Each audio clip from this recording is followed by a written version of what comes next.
Frederico, a sua poesia, né? Há um aspecto inicial que chama a atenção na sua poesia, é a diversidade de formas. Você não chega a fazer o soneto rimado e metrificado no seu rigor, mas tem a estética do soneto, tem a estética do concretismo. Como é administrar essa diversidade? Olha, eu acho que a questão é a experimentação, né? Durante muito tempo eu escrevia sempre metrificando, né? E fazia um exercício diário de metrificar, de brincar com a métrica. Então, vários poemas são de fato metrificados, né? Alguns têm a estrutura assim do soneto, né? Alguns tem por exemplo, que tem uma estrutura do soneto, mas é heptassilábico, né? Então tem umas brincadeiras e uma experimentação sempre, seja com as formas fixas, seja com as formas da poesia concreta, por exemplo, né? Então, na verdade, eu comecei a escrever esse livro em 78, né? E escrevo o livro até 2003, são 35 anos, e esses 35 anos são de busca intensa de formas de expressão diferenciadas, né? Sem ficar, digamos, preso a nenhuma tendência ou a nenhuma forma específica. Há uma organização do livro também em blocos temáticos, né? Você mais ou menos fala de suas preferências literárias, das suas inquietações sociais, das suas inquietações pessoais. Também vamos falar um pouco sobre isso também. Na verdade, é curioso, porque eu quis organizar essas obras completas, na verdade. A gente fala em poesia reunida, mas são todos os poemas que eu escrevi de 78 a 2013. Só que você tem normalmente aquelas formas fundamentais, consagradas de organização de obras completas. Livro a livro, do primeiro até o último, ou como o João Cabral fazia, que era o contrário, ele fazia do último até né, do mais recente para o mais antigo. Mas de qualquer maneira a fórmula era sempre essa, né? E aí eu resolvi fazer um pouco diferente, tomando evidentemente como modelo a organização da antologia poética do Carlos Drummond de Andrade, que ele fez no começo da década de 60, fazendo uma escolha temática, uma divisão temática da sua poesia. Só que lá era uma antologia, né? Aqui eu resolvi fazer nas minhas obras todas, né? Pegar todos os poemas que eu escrevi, misturar, eu digo assim, misturar numa lata, todos eles, e depois ir tirando um a um. Uma das coisas que eu acho que é muito importante é que eu não vejo nenhuma relação hierárquica entre os poemas por causa da sua antiguidade ou de quando foram escritos. Em outras palavras, quando o João Cabral faz essa opção de publicar primeiro o que é mais recente e depois o que é mais antigo, ele está dizendo para a gente o que interessa é o que é mais recente, o que é mais antigo apenas foi construindo o que é mais recente. Ao fazer sem nenhuma ordem cronológica, eu estou querendo dizer o quê? Não interessa a ordem cronológica. Então, tem poema que eu escrevi em 78, que eu acho que é tão bom quanto um poema que eu escrevi em 2013, né? Então, quer dizer, tem 35 anos de diferença, mas, né, não acho que uma coisa é melhor do que a outra. As coisas são todas sempre diferentes. Cada poema é diferente do outro. Agora, é uma poesia verdadeiramente variada, né?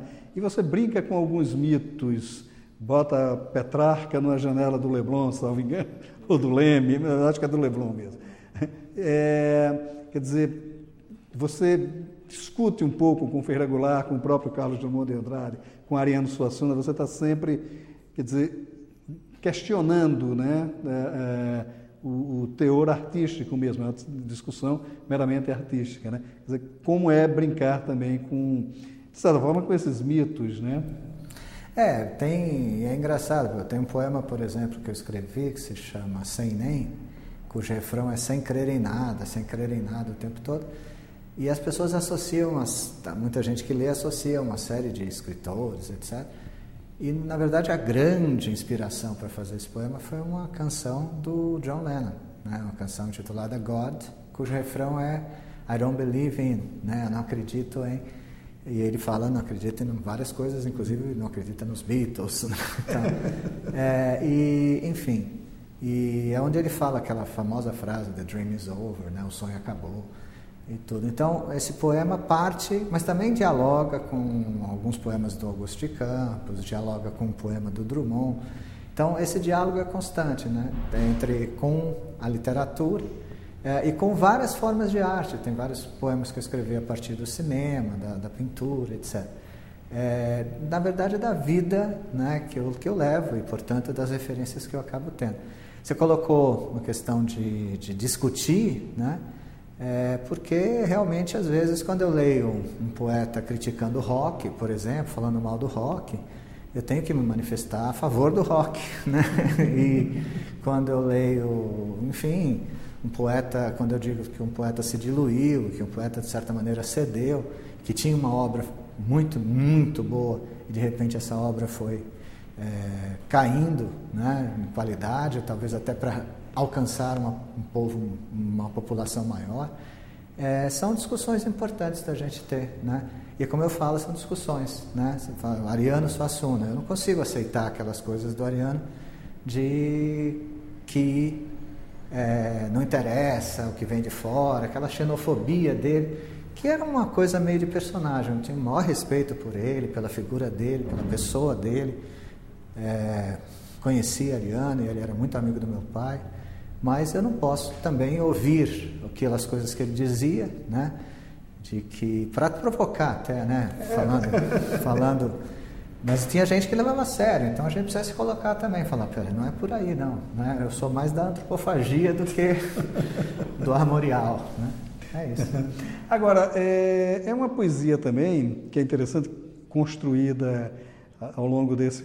E que termina pegando reflexos de todos os movimentos anteriores e tal, e os movimentos que... A sua relação com o concretismo também, né? O concretismo, ele sofre uma crítica muito, muito intensa sobre a necessidade de manutenção de um discurso lógico, né? Quer dizer, ele não pode perder a mensagem. Quer dizer, a crítica que se faz ao concretismo é que ele, de certa forma, perde essa mensagem. Quer dizer, quando você faz um poema concreto, você tem o cuidado de não perder o senso da mensagem também. Quer dizer, não é uma negação ao concretismo, mas é uma espécie de revitalização do concretismo, seria isso? Não, primeiro que eu não concordo com essa questão da mensagem que você está colocando, porque eu acho que qualquer poema do Haroldo de Campos, do Augusto de Campos ou do Décio Pinhatari tem uma mensagem muito forte e eu diria até que muito condensada, né? Embora eles, os três que eu me referi, não foram concretos o tempo inteiro, né? O Augusto talvez, mas o Haroldo, a partir da década de 60, já começou a fazer coisas diferentes, o Décio também. Então eles nem sempre foram concretos. O concretismo foi algo que apareceu num determinado momento, circunscrito, e que algumas pessoas continuam a experimentar com aquilo, aquilo que eles abriram de possibilidade de experimentação. O que eu acho, não só do concretismo, qualquer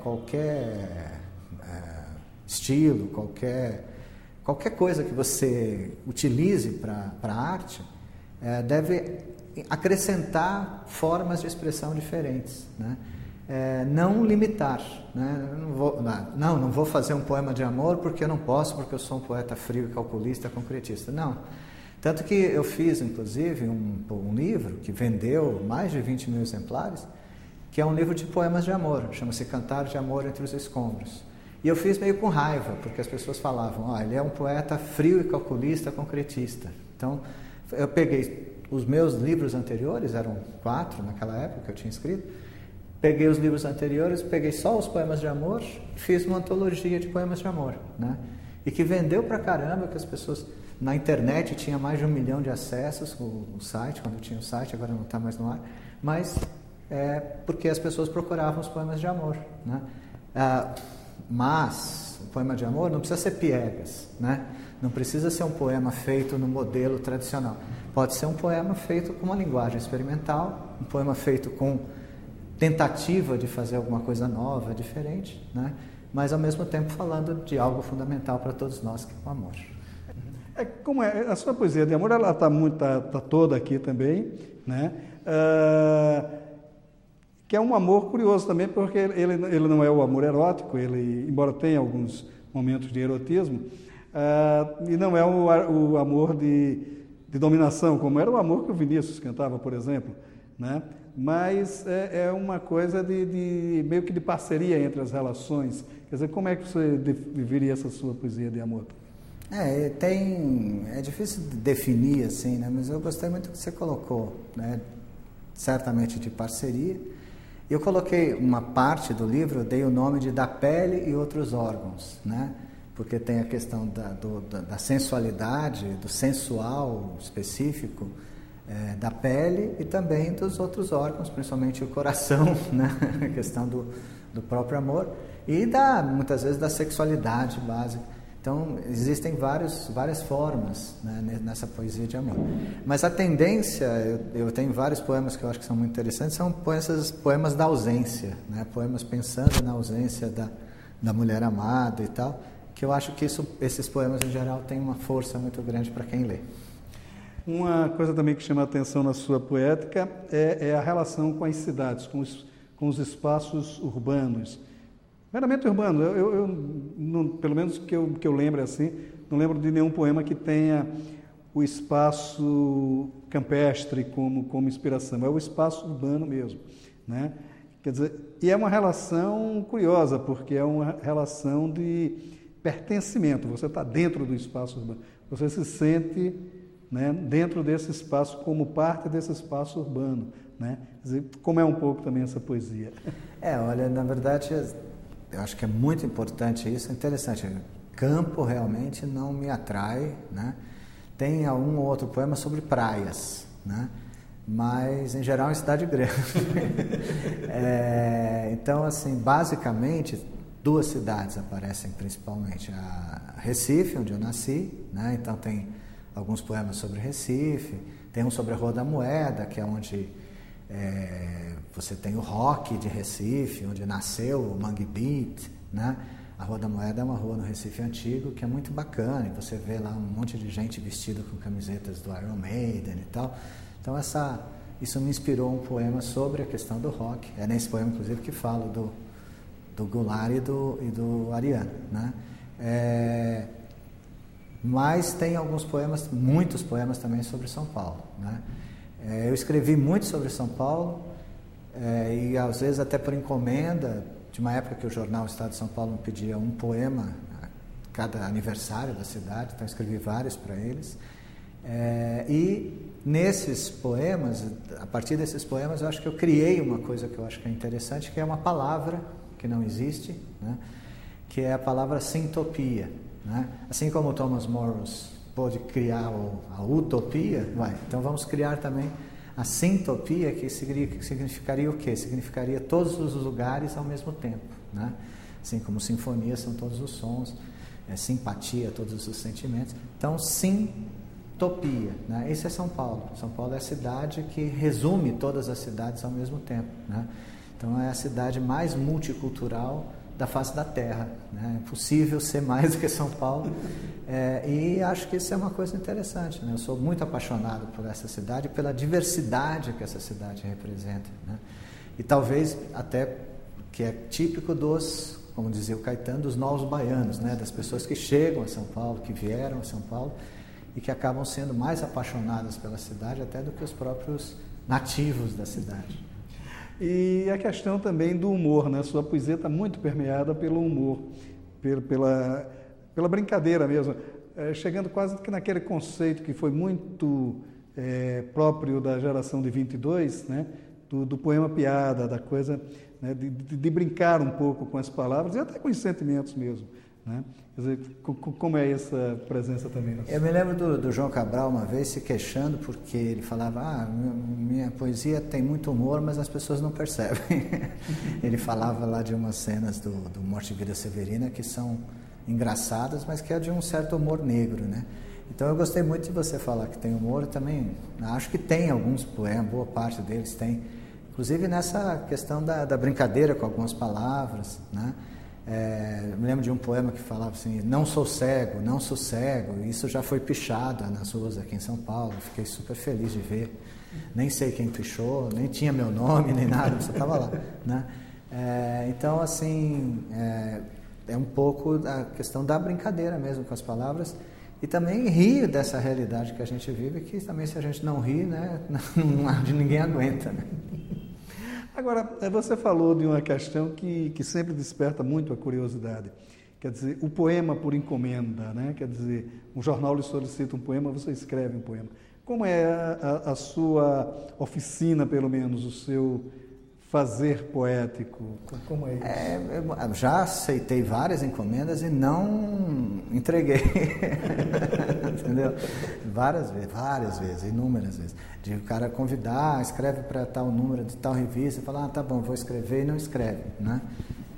Mas eu acho que faz parte, né? Muitas vezes, por exemplo, um outro jornal, que é a Folha de São Paulo, convidou na Copa de 2002 a mim e a outros 6 poetas, ou 5, para escreverem haikais a cada dia durante a Copa do Mundo. Então tinha um caderno da Copa do Mundo e todo dia saía um haikai falando dos jogos da Copa. Então você tinha que assistir os jogos, você tinha que pensar e fazer os haikais da Copa. Aquilo foi um desafio muito bacana, eu gostei muito de fazer, né?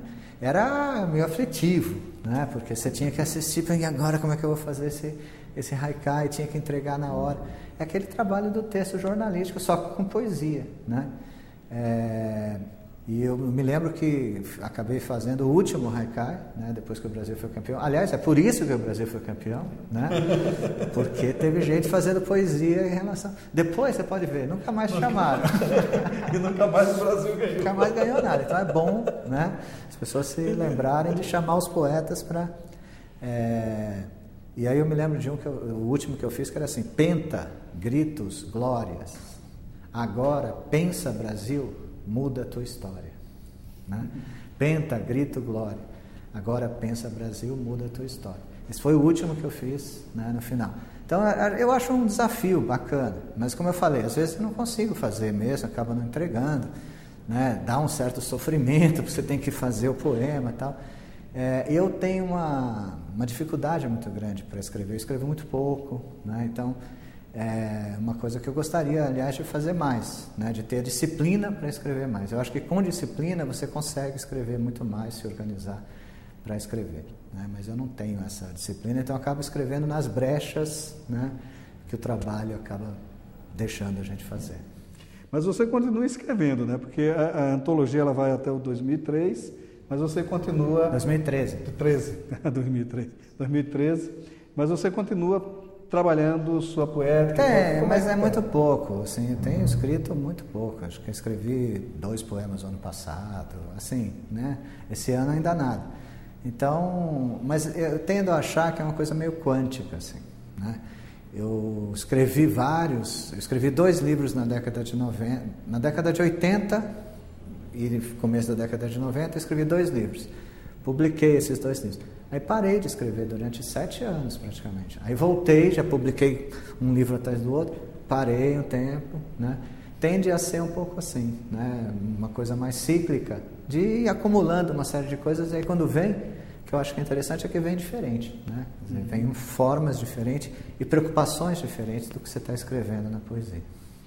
Maravilha! Frederico, obrigado por sua participação aqui no Leituras, foi ótimo. Eu que agradeço, e é muito importante que a gente tenha esse espaço que a gente possa falar da nossa poesia, né? E chegar aos leitores desse Brasil que procurem ler poemas, né? Acho que é importante aí, porque isso pode mexer um pouco com a cabeça delas. Maravilha, obrigado.